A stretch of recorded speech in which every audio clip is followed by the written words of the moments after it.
Hello, everybody, and welcome back to another episode of Podcasting for Indie Podcasters with myself, Verity. If you've had a podcast for any amount of time, you've probably wondered to yourself if you're kind of doing things right, or if you can reach more people to boost your audience, or you've probably wondered a lot of things about how you can generally grow your show. So in this case, a podcast audit is probably one of the best activities you can do for your podcast. And you might be thinking, well, why is that? And it's because podcast auditing helps you see where your podcast show currently is and helps you to map out where you can make improvements for your show. So in this episode, I wanted to really explore the benefits of auditing your podcast and give you some tips, tricks, and essentially a direction, a roadmap to audit your own podcast at the beginning of 2026. So first of all, what is a podcast audit? Well, in short, it's a systematic process of examining and reviewing your show to ensure that it meets expected standards or expectations. And most commonly, those are going to be the standards and expectations set by yourself. Auditing your show means looking at a range of areas,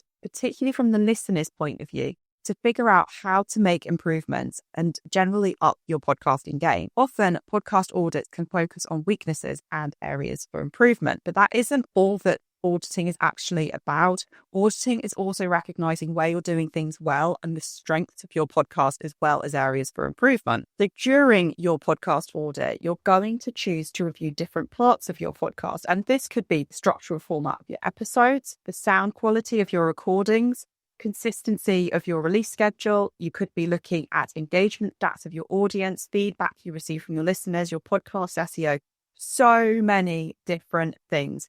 But I am going to give you a direction within this episode, if you've never audited your podcast before, of where you can go. And then you can gradually, as you get more comfortable with auditing your podcast, you can add things in or out depending on what's relevant for your show.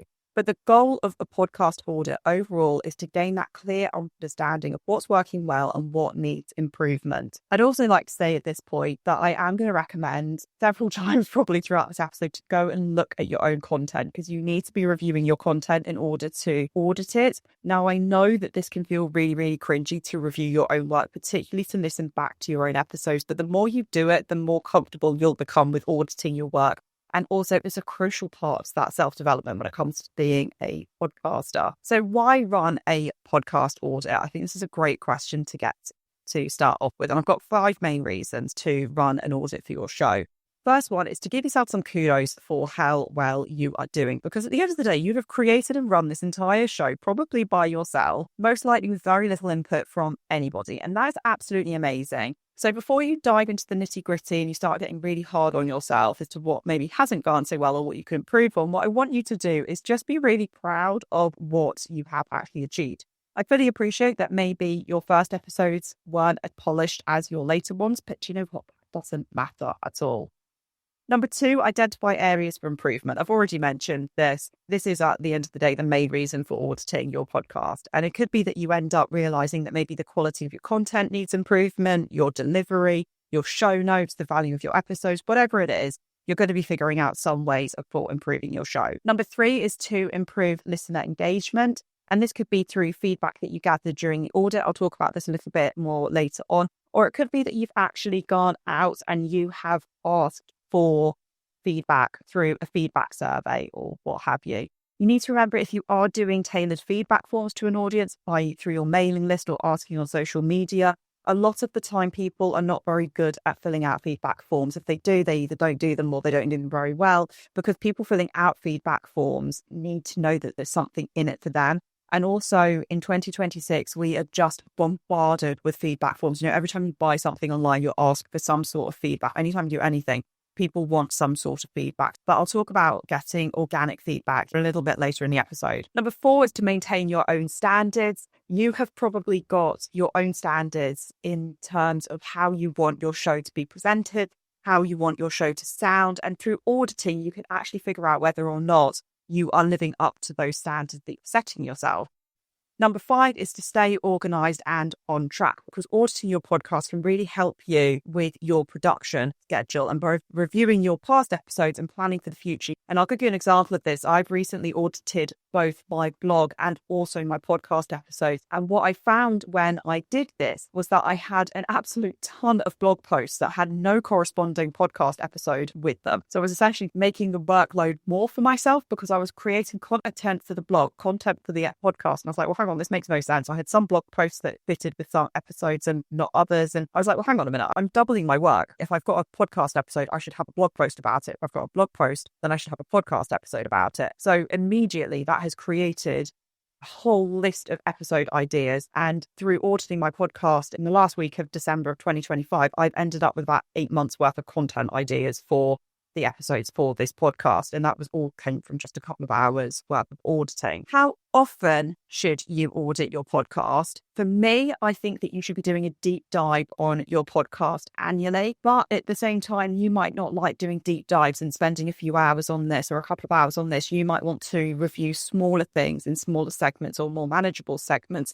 more regularly. So you might want to do more of a mini audit every quarter or every half a year, perhaps. But I do think that a decent podcast audit where you really dive deep, get into the weeds and the nitty gritty of your show, you need to be doing that, I think, at least yearly. So how are we going to audit your podcast? I am now going to go through 7 things that you could be looking at when you audit your own podcast. And I would recommend that you don't have to do this in one massive chunk. I did this over, as I said before, I did my podcast audits. It took me probably a few hours, but I did it over the course of about a week, just dipping in and out of bits and pieces, because it made it more manageable. So one of the tasks that you can do, and you don't have to do any of these tasks in any particular order. These are just as I was writing and planning the show. These are just the list of tasks that I came up with. So one of the tasks you can do is listen to your part of the episode. I've just said this. I know that it's really cringy to listen to your own voice and to listen to your own episodes. I completely get that. It's important that you choose maybe 3-4 episodes. They could be from way back at the beginning, your recent episode, whenever they are.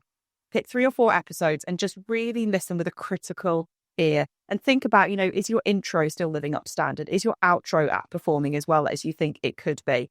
What's the sound quality? Do you think you could improve that? Or have you promised to talk about one thing, but then you actually completely went off on a tangent and you didn't deliver what you actually promised you were going to deliver for that episode? The second thing you can review are your analytics, and not just look at download numbers. It's really easy to go, oh, I got X amount of downloads for this episode or X amount of downloads in this month.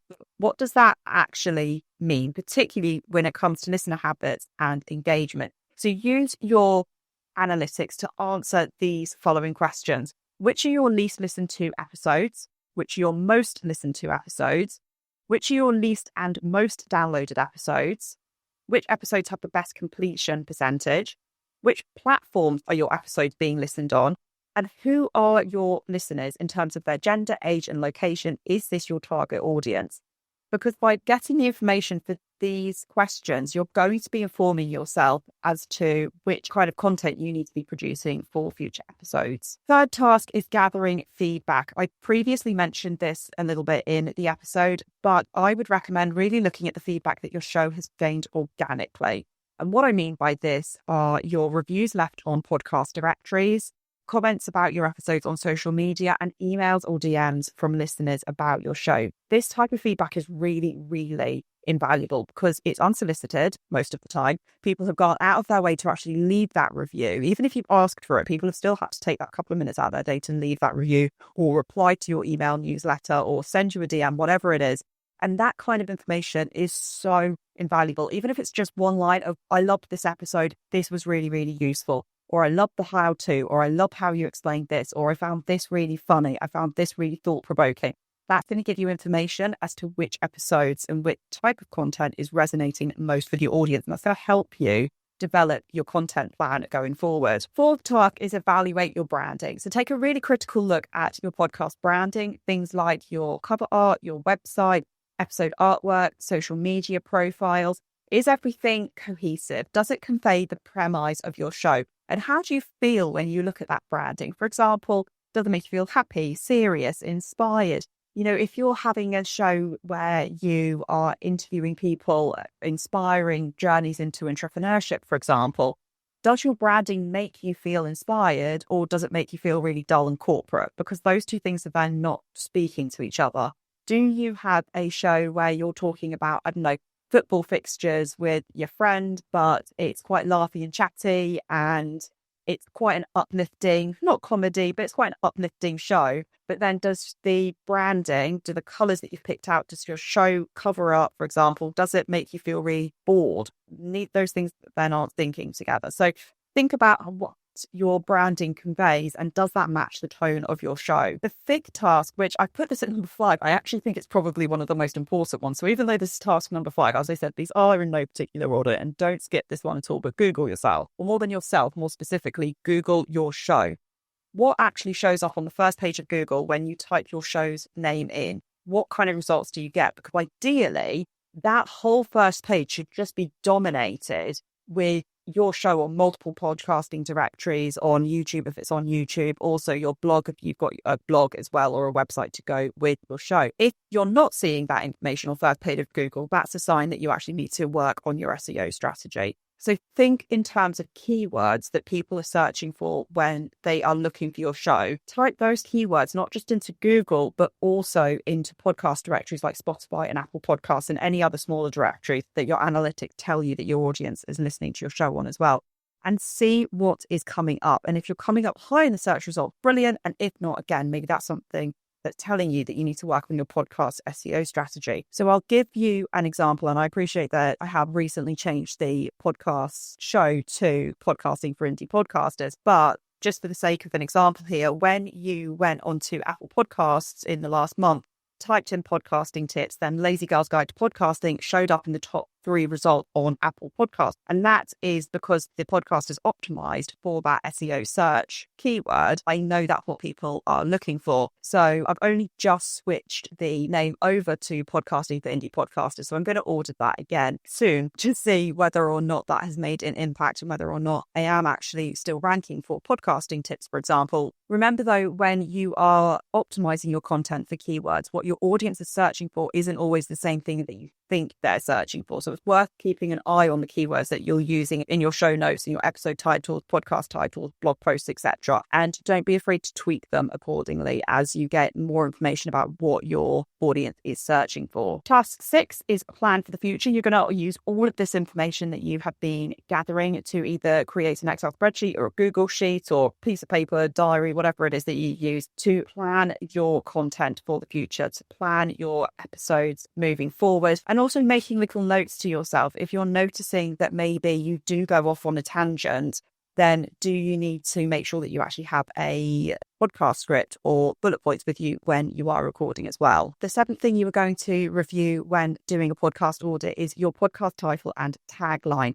I absolutely know that naming your podcast can feel like an absolute marathon of a task because to date I have named and renamed 2 separate podcasts. But if you're struggling to get listeners, it's really key to look at your title and tagline to see if they can be optimized for search. Witty and clever podcast titles make us smile and they're great, but as indie podcasters, it can be hard to get your show found by your ideal audience if your podcast title and tagline don't include any keywords at all that link to what your audience is searching for. So it's really important to include at least one keyword in your podcast title and tagline that can really help get your show found by the right listener. And once they found your show, having a keyword that can help them qualify to listen to your show is also really important. So if your show is for female entrepreneurs and you have included that in your podcast title or in your tagline, someone who finds your show is automatically qualifying themselves to listen to that show if they are a female entrepreneur. So final thoughts on running a podcast audit. Auditing your podcast can take many forms. You might want to do all 7 of the activities that I have suggested in this episode. You might just want to take 1 or 2. It really depends on how much of a deep dive you want to take into your show. If you're near the beginning of your shows, maybe it's only been running a couple of months, or maybe if it's running a couple of years, you're probably going to want to dive deeper if it's been running longer than if it has only had a very short lifespan in the podcast world. Also remember that you can do just one of these activities. You can spread them out. You can spend 5 minutes on an audit. You can also spend hours diving into the weeds of your show. And however you audit your podcast, a regular review is really worthwhile, especially if you aren't seeing the results that you want to be seeing. A good podcast audit, to recap, will make you feel proud of what you've achieved so far, identify areas for improvement and improve listener engagement and help you plan your show for future as well. I hope as ever you have found this episode useful. If you have, please subscribe on whichever platform you are currently listening on. And otherwise, I will see you next episode.